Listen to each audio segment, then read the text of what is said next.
Hi, I'm Mike Field. I'm Mike Butler. And welcome to Forgotten Cinema Lead Up. Each episode, we highlight a film from a popular series and follow it all the way up to its most recent release. We'll discuss what we love about the movie or perhaps don't love about it, but we'll always recommend you revisit it, even the not so good ones. So let's get into it. What is going on, Mr. Butler?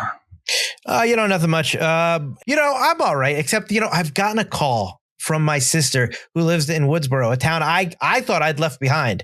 It turns out she was viciously attacked by Ghostface, the guy from those Stab movies. Man, and I have a secret. Boy, do I have a secret. As more and more of her friends are getting stabbed, it turns out I might be the illegitimate daughter. Might be.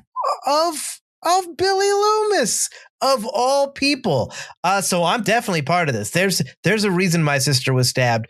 She doesn't know I'm the illegitimate child of Billy Loomis. She thinks I'm her full sister. I'm just her half sister. Meanwhile, people are getting killed. It could be anybody. I'm enlisting ex-Sheriff Dewey's help to help me solve these murders. And he's down on his luck as well. Gail gets roped into it. And unfortunately, I get some legacy people killed. Sidney Prescott's not very happy. She comes down to try to kill the Ghostface killer. It's a mess. People I love are Ghostface. People I've babysat are Ghostface. It's crazy. And it all ends up in Billy Loomis's old house. Billy Loomis was quite the active high schooler. Right? Murdering, fathering kids with adult women. So yes. Oh, that's right. We are doing, I'm not going to just call it Scream. I know it's called Scream, but it's Scream 5. Okay. There's only one Scream, and that's a Scream from 1996. This is Scream 5. All right. We are 25 years after the original Woodsboro killings here. So if you remember from the last lead up that we did, Scream 4, that was 10 years. And that was in 2011, right? 2011. Yeah. And now we are in 2022 with this film. So it's not technically 15 years later, but we're rounding up. So, so here we are. So we are now. So this is, it's just important to note because I know you were watching these films, essentially binge watching these films. So when you watch the first three, those are those are back to back to back. You got to kind of take into consideration that between 3 and 4 is 10 years. And between this and the last movie, 4 and 5 now are like another 10, 12 years. 10 so years, yeah. So it's, I know like when you're watching, you're like, oh, all this time has passed. It's like watching a TV series. Yeah. All right. So let's get into the facts and then we'll get into the story and Mike's thoughts and my thoughts and all that jazz. So Scream 5 has a runtime of 114 minutes. It's rated R. Production budget of $24 million. We've gone down from the last one. Release date was Friday, January 14th, 2022. Its opening weekend, it did $30 million. Its domestic take was 82. Its international take was 56 for a worldwide total of $138 million. So it's over the $100 million mark, something that Scream 4 could not do. Bunch of production companies: Paramount Pictures, Spyglass Media Group, Project X Entertainment, Outer Banks Entertainment, Radio Silence Productions, and Lantern Entertainment. I believe Radio Silence Productions is the directing team, yes, they are considered Radio Silence. Yeah. And this was distributed by Paramount Pictures. So I said it came out on the 14th, 2022. For those who listen to the show, the main show, we've probably talked about this before. We are in the pandemic era of films here, so do not expect a lot of releases here during this time. The week before, January 7th, you had a wide release of the 355, which I saw. And that's it.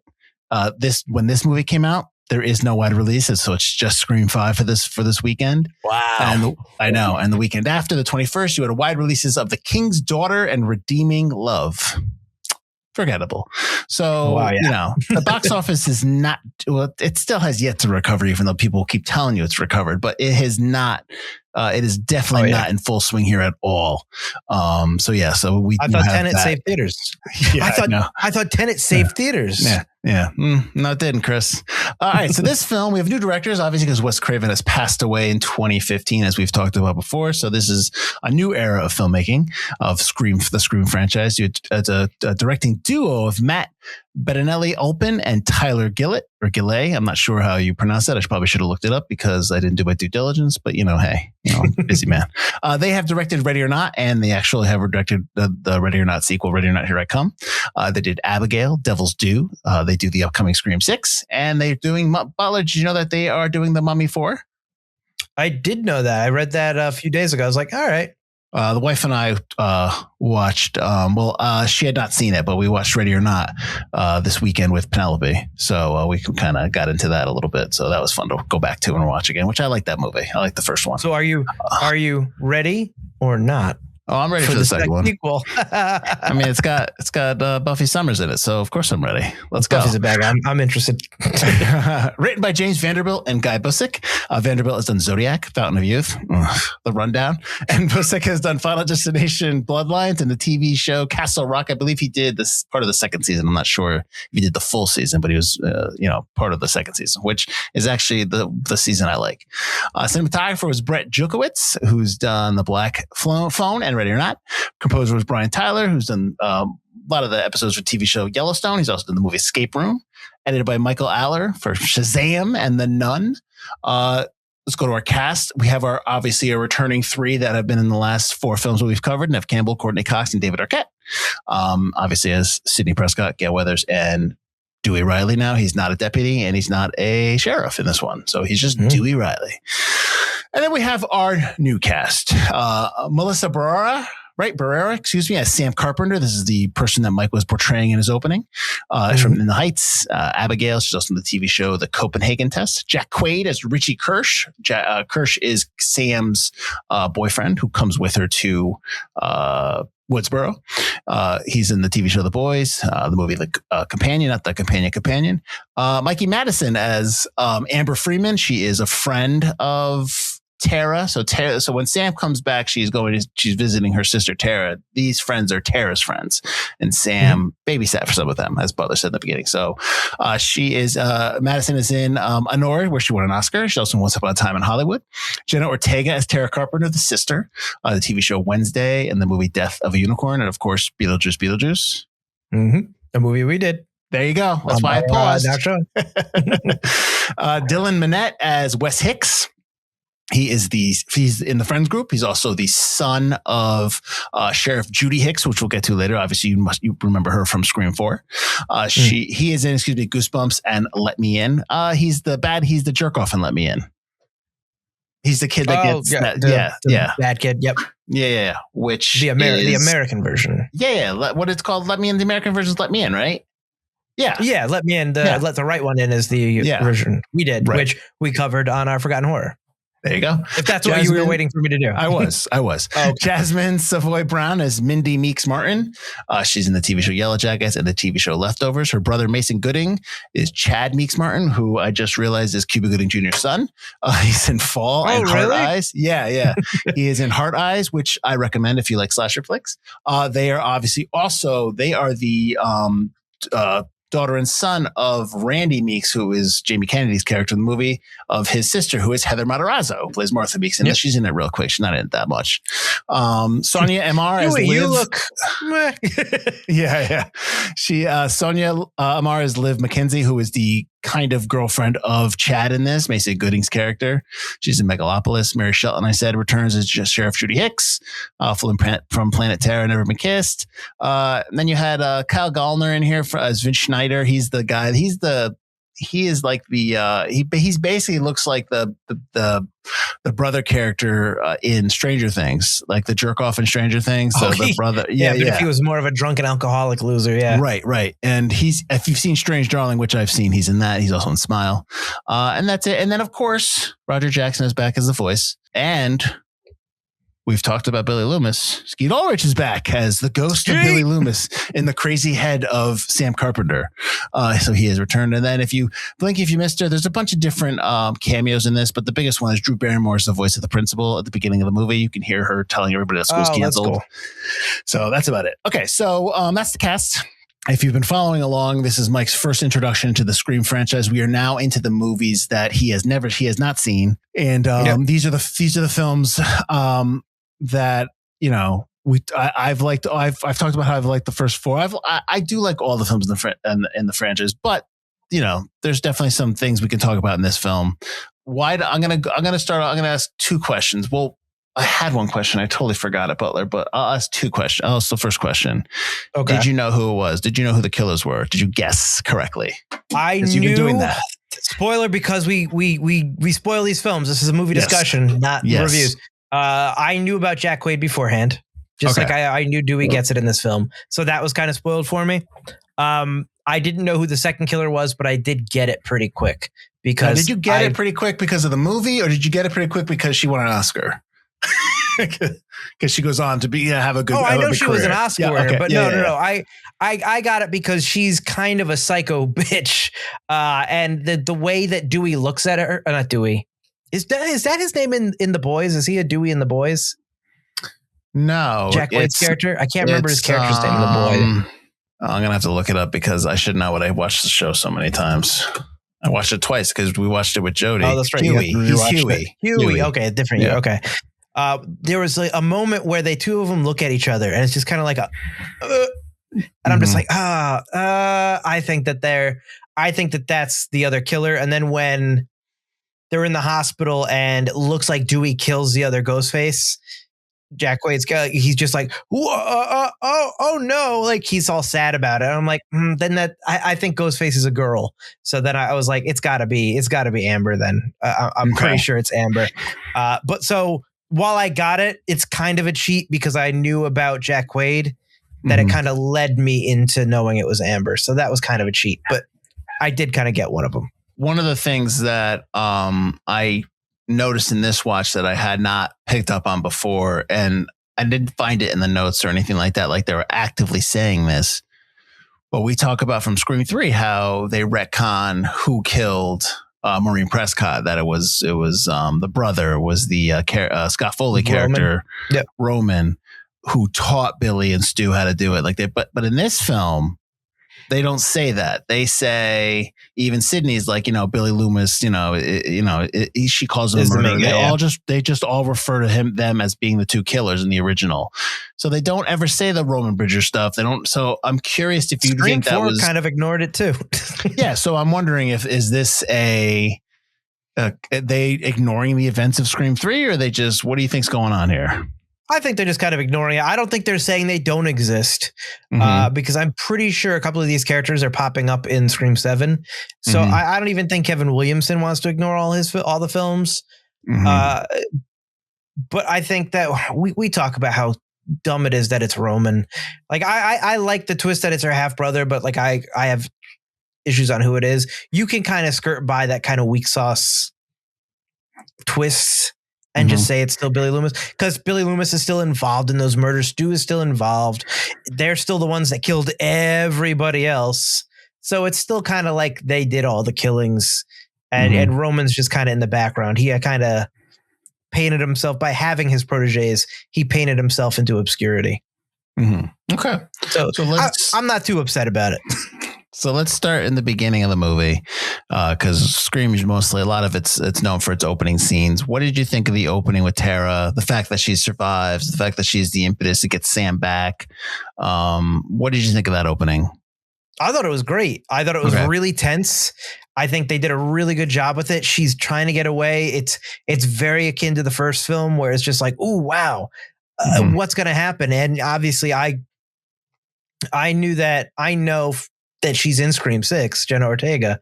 So I'm like, well, they can't kill her. They can't kill Tara. And then she just keeps getting it. And it's just like, oh my God, is this a flashback, a flash forward? Is this a dream? How are they going to open the next scene? So it's like, it's really intense. And they set you up for a very violent Ghostface, because this Ghostface, he's stabbing her in the gut, stabbing her through the hands. It's like, okay, breaking her ankle, stepping on her ankle, breaking it. Stepping on the shit. Yeah, that's the fractured leg. It's pretty gross, but it's really well done. The fact that she likes elevated horror, you get into that meta-ness, and I'm like, okay, I like this. That she doesn't like the stab films because they're just horror thriller. They don't have any like meat on the bones compared to like these elevated horror movies. And she names like Hereditary and Babadook. I know Babadook is like her favorite. I really like the opening. I thought it was a very strong opening that stays true to the classic Scream kind of feel. So I was like, all right, this is good. How is Ghostface able to unlock the doors digitally? Oh man, they really, I was doing the same thing. Oh, I cloned Amber's phone. It's like, well, so you also cloned her door locks? Did you convince your drunk mother to like, oh, your drunk mother talks a lot? Does she also give you the security code for the locks? They don't explain how Amber, who's a high school student, or Richie, Jack White's character, who works at a bowling alley and is obsessed with horror movies, how he's so smart, and they don't really explain any of that. Right. Like that kind of like you're really good at technology kind of thing. So yeah, I mean, it was spooky, I guess, but it didn't really make sense if you think about it. Right. Yeah. This is my first watch, so I wasn't thinking that, but you bring it up. I'm like, yeah, I don't get how they're that smart either. There's no throwaway line later on about, just kind of, whatever. There's just nothing. So I wondered that. I was like, wait a minute, how are they opening the door? Like, how is this possible? But regardless, that's fine. That's neither here nor there. What did you think of? Because there's a couple moments in this movie that I always kind of point to as, they're a step above the other stuff. I think it's weird that it's odd that Martha Meeks buys the house that Stu Macher owned, and that's where they live now. I think that's odd at the end of the movie because that's where they find it. I mean, it's cool because they're at the house, but it's like, why would you buy that house? Why would you live there knowing the history of the town? But okay, whatever. It's a big house on a hill that overlooks. It's got a great view. I know, but why would you buy that house? But regardless, back to the house. You're back to the house at the end of the film, which is a really cool scene. It's a really cool moment when you back away and Sydney's standing in front of the house. Right. It's a really cool moment. The other moment, obviously, is what happens to Dewey at the hospital. When we talked about this, and I don't know if we talked about it on the Scream 4 episode. It was last episode, yeah. After we recorded, but I knew you knew what would happen, but I told you that it was done in a good way. So what did you think of the way of his death? It was done in a good way. I really like it. I'm sad it's Dewey because, like I said, Dewey and Gail's story is really what carries this film franchise for me. But you're right. He gets Ghostface. He beats the crap out of Ghostface. He does a good job fighting Ghostface, even if it is a high school girl. And he shoots Ghostface down. He wins. He effectively wins against Ghostface finally. And then obviously he saves what he doesn't know is the other Ghostface, Richie. And he saves Sam and Tara. But then he goes back. He's got to be the hero. I got to get him in the head. Learning his lesson from Scream 3.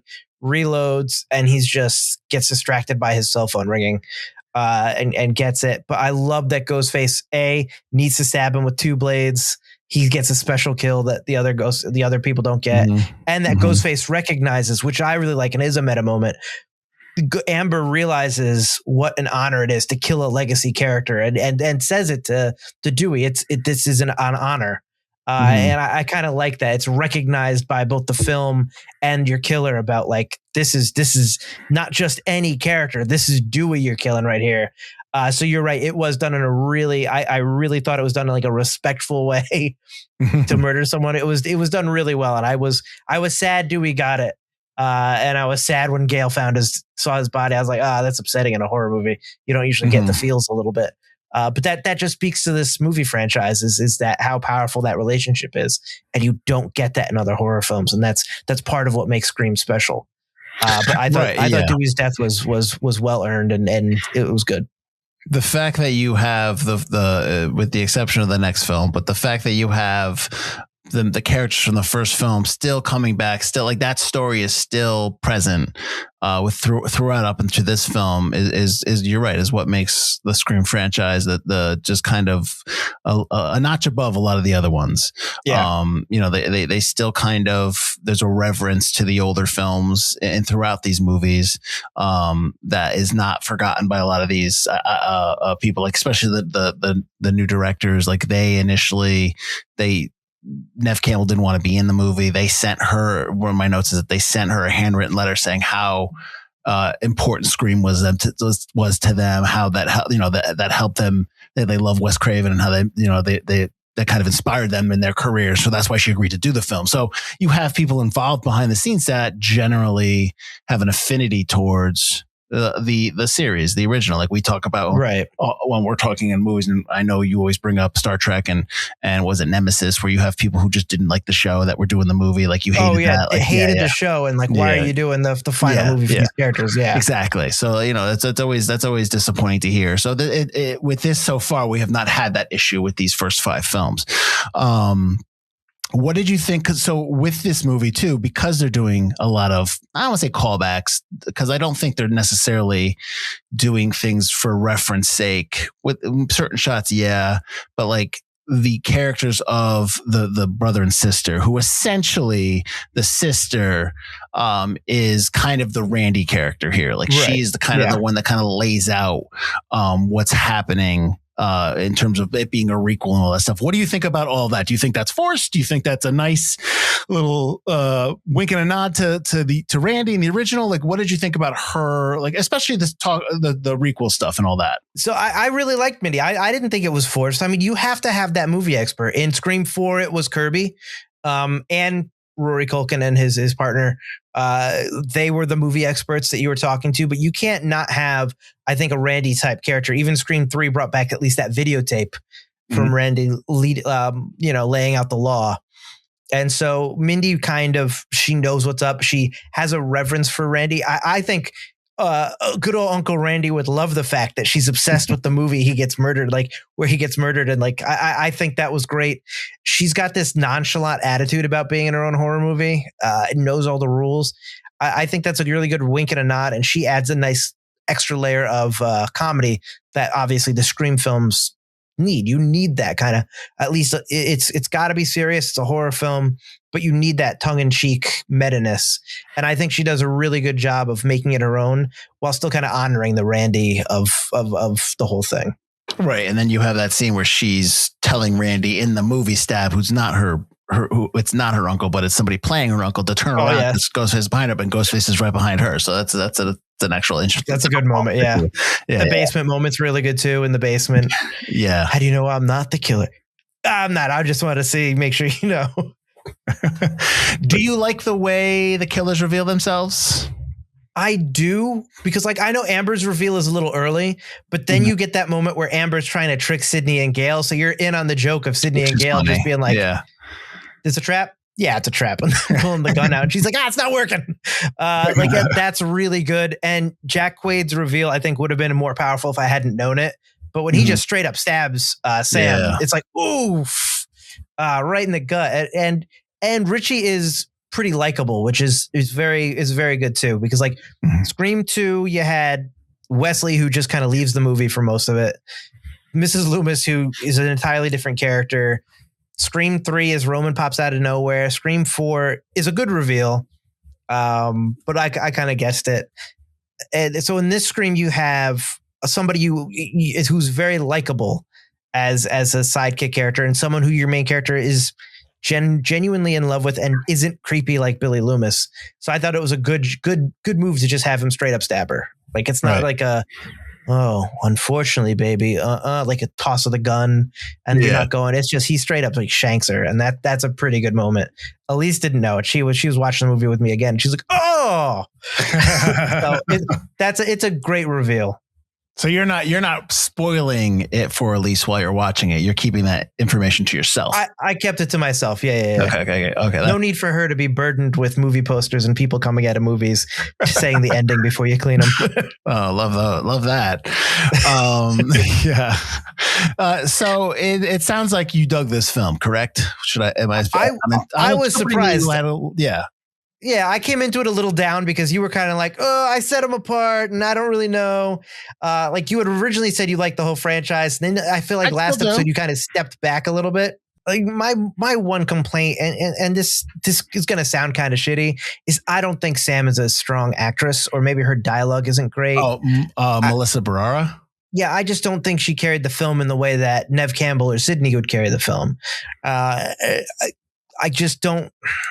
I just didn't buy a lot of her emotions. A lot of her line deliveries it kind of fell flat to me. Her character is not a typical final girl character. You know what I mean? She's not really like when and you have unfortunately you're going to compare her to Neve Campbell as Sidney Prescott in 1996, where she's the young girl who's being terrorized and she has to find her strength within. Like I think with Sam's already hardened. I think there's already like and honestly, Mike, when we could talk about it a lot more in 6, we can talk about what their idea for Scream 7 was with the Sam Carpenter character. Knowing that, it makes sense how she's the way she is. But I mean, I don't remember. I'm In the Heights. I don't remember her and Abigail too much. So in terms of her as her abilities, I don't know. I couldn't really compare it to anything else. But I mean, hey, yeah, we talk about it all the time. It's not always one thing. It's writing, it's directing. Sure, yeah. You know what I mean? So it could be a combination if you're just not buying it. Yeah, I mean, I wasn't like in Scream 1, I wasn't like Skeet kind of took me down as Billy. Like we talked about how he felt like he was in a different film his first day of shooting, but then he quote unquote got it. But I never think he did. I don't think he ever got it. I kind of think the same thing about Sam. I don't think either through the like you said, a myriad of things. I just didn't really buy her reactions or dialogue, and some of it was the written things. The words she was saying at her like just didn't ring true to what I felt like someone who I'm supposed to be vested in should be saying, and not in like I disagree with what she's saying, just in a I don't like that line. The Billy Loomis stuff aside, because we can get to him, but the stuff that kind of tripped me up a little bit was her relationship with Tara. Tara's attacked. She comes home.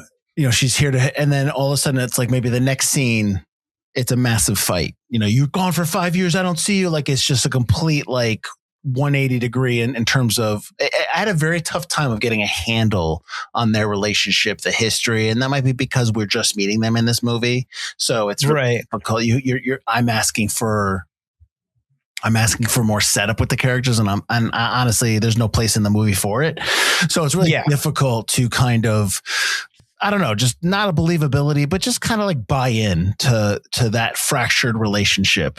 Yeah, I agree.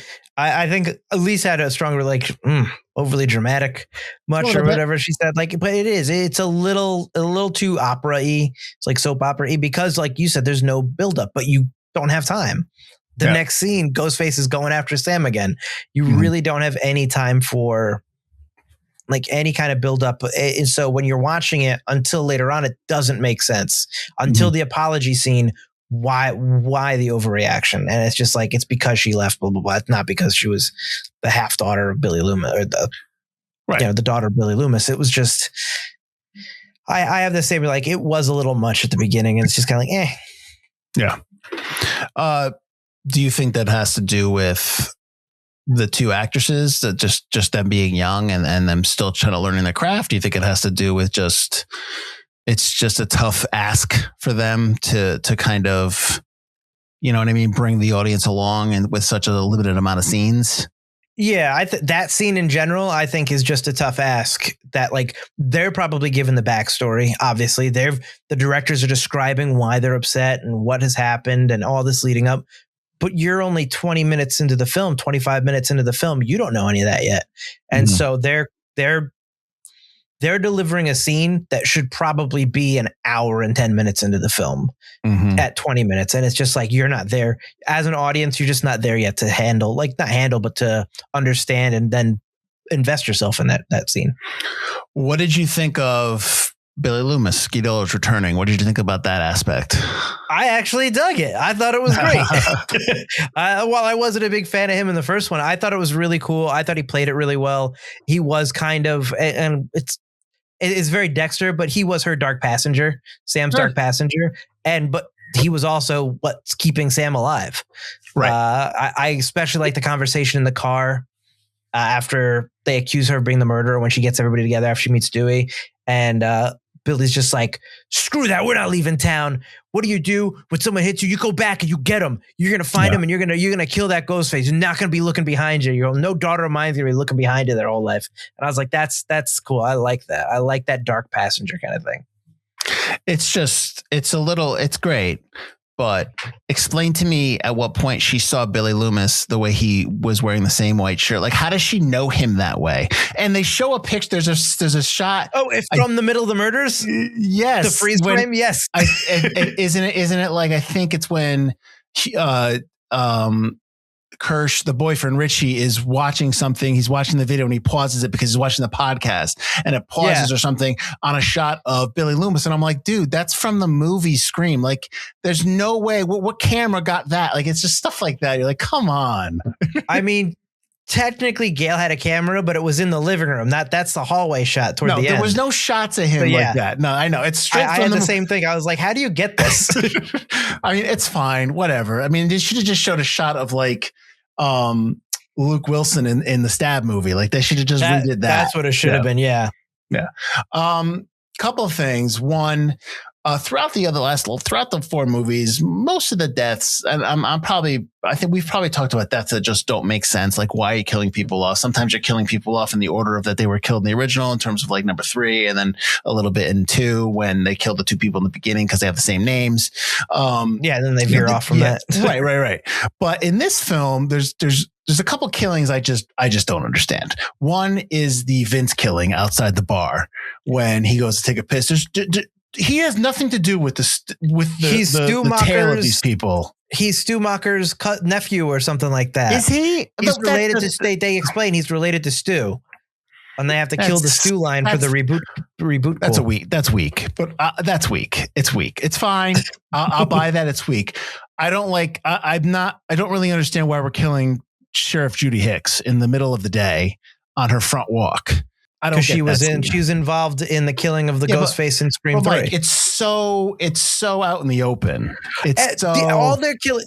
That is, it's interesting because it's different. But that is one of my complaints about a lot of the killing. Like, the killings in the hospital are so, like, no one saw Ghostface. He got all the way to if it was Richie or Amber. You don't know who was the one that attacks her in the cafeteria. Probably Richie. Actually, it was Richie because Amber was getting interrogated. He shows up later. Yeah. Yep. Like, how did he get all the way to the cafeteria in a Ghostface outfit and it was fine? How does he shut down the power to the entire hospital? What seems to be a pretty big metropolitan hospital, and you're shutting power down, but no one's there in the entire. In any other room, there's no nurses, just that one cop. At least in Halloween 2, Michael's killing off the staff in the hospital to get to exactly when he's getting there. He's going through it. The people, but Ghostface can't do that because Ghostface is more or less very specific about who he kills. Correct. As long as you don't get in his way. So he's not Michael Myers. So the killings were cool and the scenes were cool, but very like unrealistic. Like, how is this happening? Yeah. And how has nobody tried to kill Martha Meeks? If we're talking about connections to the original, how is nobody trying to kill Randy's sister? Yeah. There's just stuff like that. Yeah, exactly. I mean, you had your opportunity. I mean, if you were in that room with her, if you're Amber, you've been hanging out with this friends group for forever, and for some reason you suddenly decided to, like, I'm just going to end them all now. I'm just going to start killing them all. Like, not that I need this answered, but I'm just curious, like, in terms of Amber, at what point did she hatch this plan to murder all her friends that like freshman year? 8th grade, 6th grade? Like, when did this come about? Whenever she became friends with Richie on that Reddit sub forum, that subreddit. I'm just curious. But yeah, then she pretty quickly, kill all my friends since childhood. You got it. Yeah. So we talked about how this film is clearly a pandemic release. So I've got a couple other facts just to kind of like for production purposes. It was originally supposed to come out in 2021, but it kept getting pushed because movies just kept getting pushed. Right. They weren't making money. So they're like, maybe next month will be when they get exactly. So they just kept pushing things. Even the shooting of the film was interrupted because of COVID delays. And that's necessarily like somebody on the cast gets COVID. They got to shut down for 2 weeks, stuff like that. Not that Hollywood, this is not the part of the time that Hollywood shut down, but it's always like if somebody's get sick, everyone's going to get tested. We're going to have to shut down. Can't do anything. This is when they were filming in the bubbles and stuff like that. Yeah. So for instance, the opening scene with Tara, you have Jenna Ortega getting the phone call and being attacked was actually was actually shot on the first day of production. And and because of COVID delays, they couldn't finish that scene to the last day of production. So that scene is shot at bookmarks the entire production shoot. And so at that point, like either she was 17 and she's either 17 when it starts and then 18 when it ends, or 18 and 19. I can't remember what the birthday is, but yeah. So she actually has a birthday in between. So she is like two different ages in that shot. So I think, but you obviously don't know that when you're watching it, so it's done well. All Skeet Ulrich's shots were done in one day. So I'm wondering if they just bounced around throughout, you know what I mean? Maybe he came towards the end and then they did the car shot and they did, or maybe he wasn't even in there. Maybe he was doing green screen and they just dropped him in. Do you know what I mean? Yeah, I figured he was green screen, although he is kind of in the car, but yeah. But he's in the mirror. It's a backseat reflection. Yeah. Yeah. So it was in a lot of that stuff. So they probably just, he came down and just popped on the green screen, which is, hey, it's a nice paycheck. You can do it. So, yeah, absolutely. Courtney Cox and Neve Campbell probably didn't take too long either. I think I would imagine that Neve Campbell's stuff was maybe 2-3 weeks, because she doesn't come to the second half of the film. And I mean, she's clearly more of a supporting character in this film. I mean, it's not really her movie. It's not her movie. It's Tara and Sam's movie. And moving forward, the next film was completely Tara and Sam's movie, because you do not have Neve Campbell in that film. You have Courtney Cox shows up in that movie and she's there, but Sidney Prescott is nowhere to be found in the next film, which is, and we'll get to that when we talk about it, Mike. I also have another note, and I think this is a huge missed opportunity, but they were talking about during the opening credits, one of the pitches was they would have, so I said one of the production companies was Spyglass Entertainment. Right. And their logo is the guy, he comes up and he's got the spyglass and he looks out and then it's like, they were talking about having Ghostface run out during the logo and stab him. And then that would have been awesome. I know. And they didn't do it. They were like, no. I'm like, come on. That would have been great. That would have been, because that would have been like, when they play with those kind of things. Yes. People watch that movie and been like, let's go. One of my favorite openings for like a video game was, and they should have done this in the movie, in the Lost World Jurassic Park PlayStation game. I don't know if you ever played it. The DreamWorks logo pops up with the little kid fishing on the moon, and the music plays, and then you hear a Velociraptor roar, and the kid gets catches his fishing hook, and the kid gets dragged, and you hear the kid scream as it goes down, and he eats the DreamWorks kid.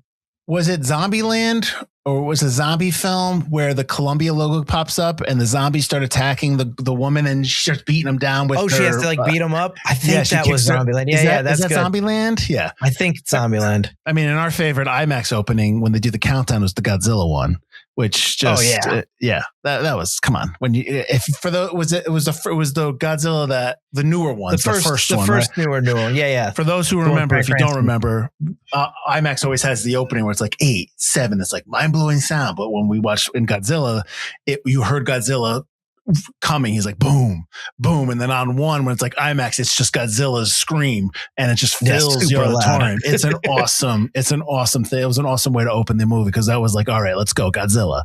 And then no one ever does it. I think they did it for Fast and Furious. One of those. They had the card. Fast and Furious, the first Suicide Squad, one of the Mission Impossibles had, instead of the normal countdown, it was the rope.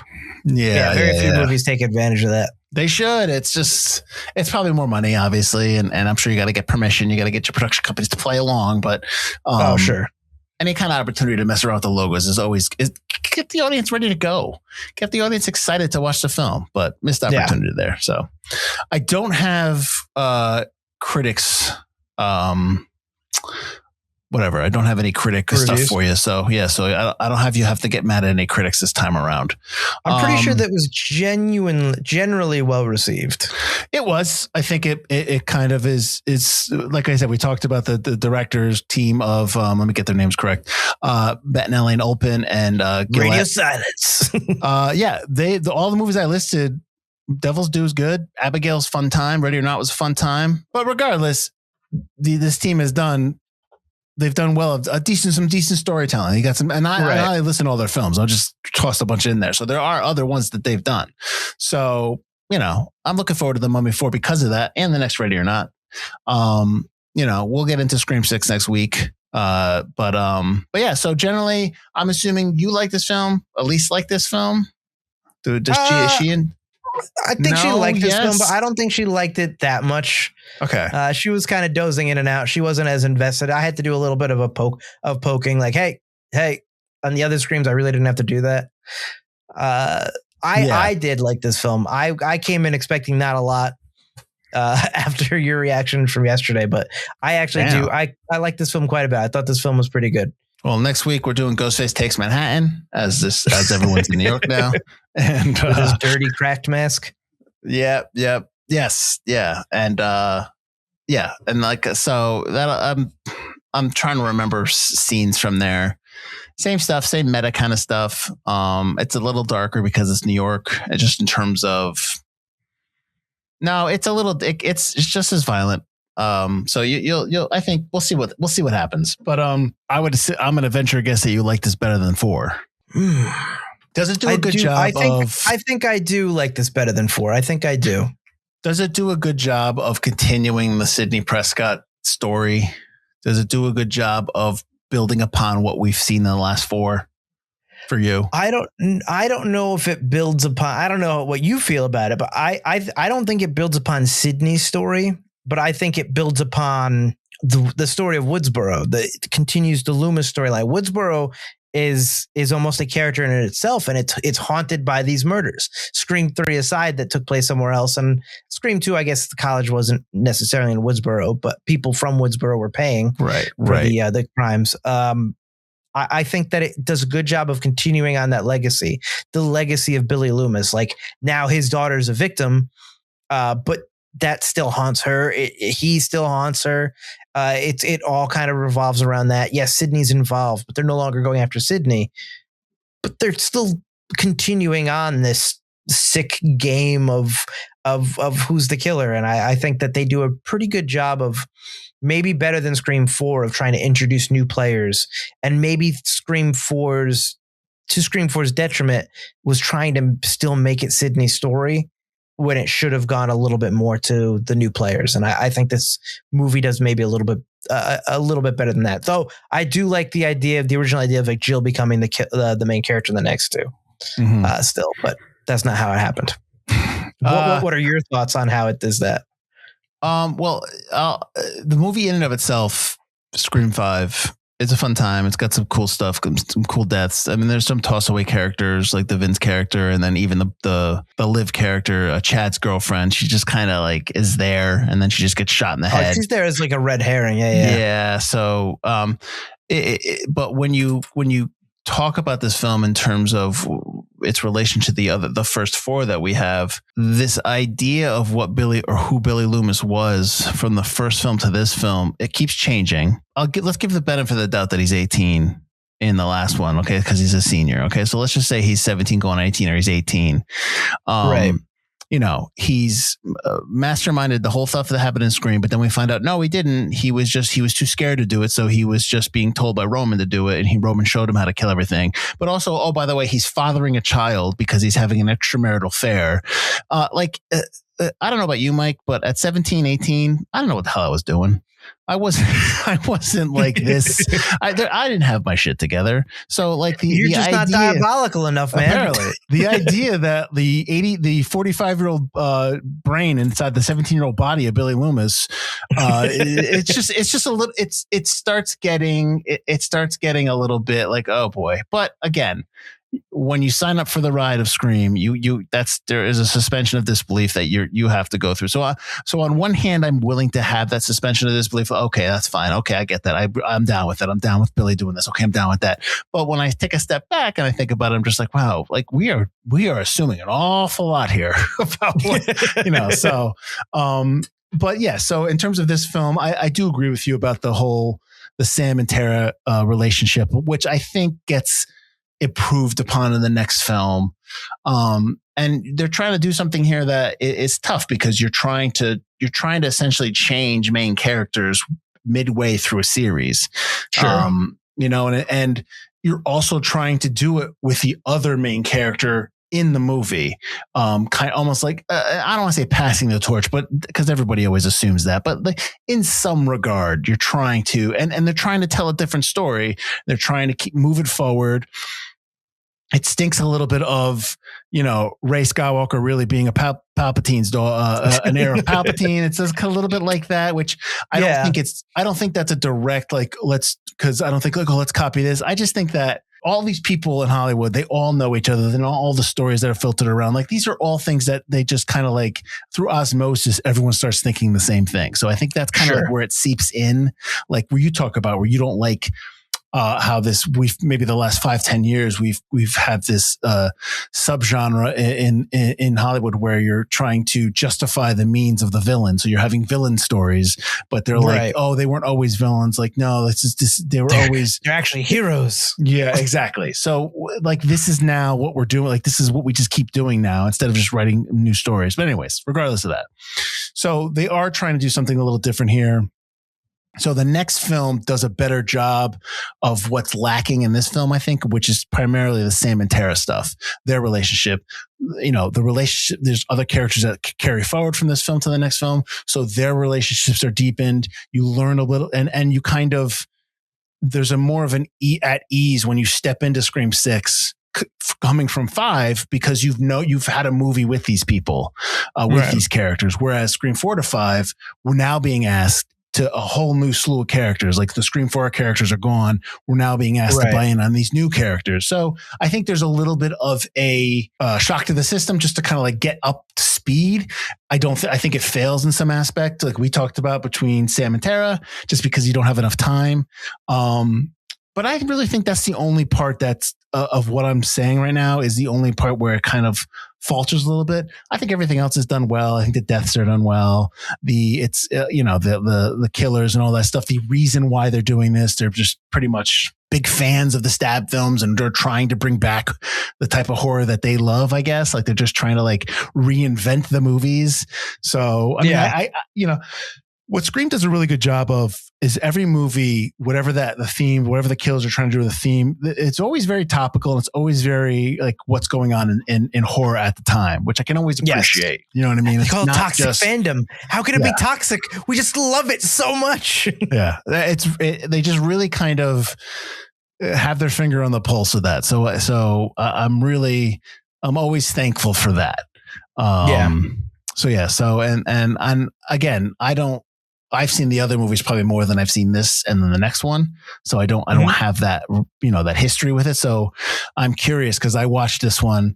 I'm curious the next one. What if my thoughts will change again?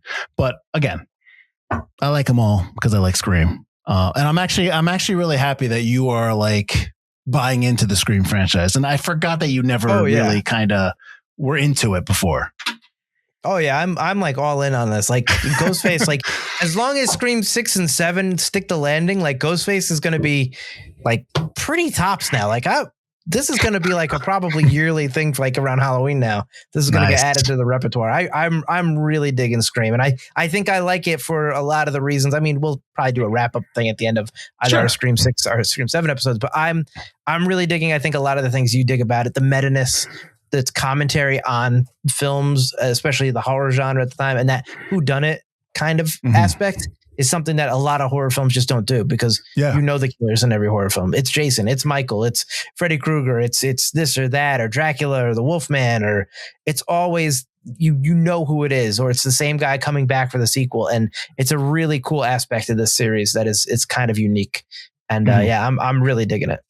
And it hasn't really been copied.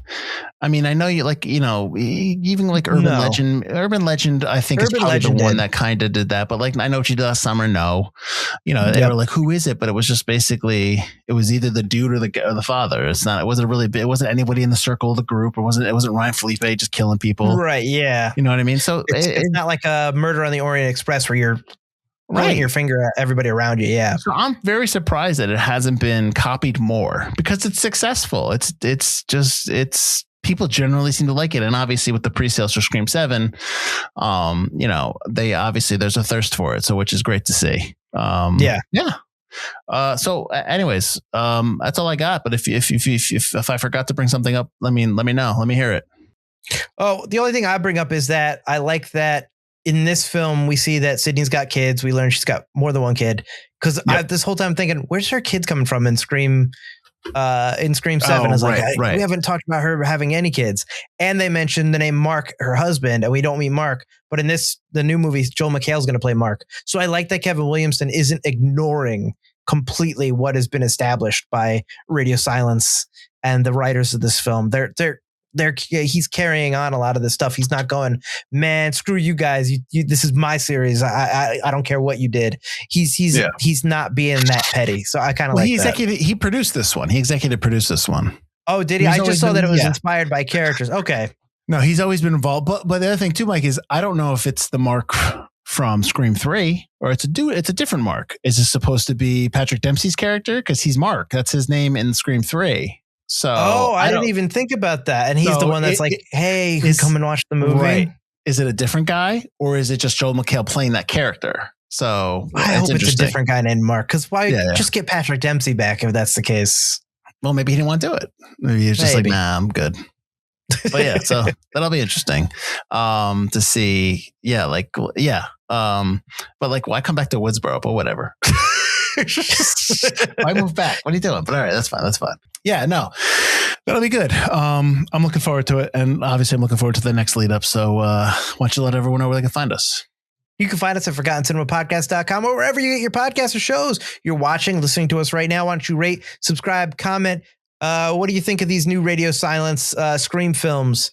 Do you have problems that we don't see? Are you just poo-pooing them because it's not the original crew? Let us know in the comments below. If you like Forgotten Cinema, we have a new episode every Wednesday of our main show where we talk about forgotten films that seem to be forgotten by audiences. We did Return to Me, a romantic comedy in February, just a couple weeks ago. I'm editing yesterday the Beatles, What If the Beatles Didn't Exist film. So we do a lot of different genres of film, not just horror in there. We do our Forgotten Horror series every October as well. We've got more lead ups. We've got other now showings where we talk about new releases. In March, we got a bunch of them coming up.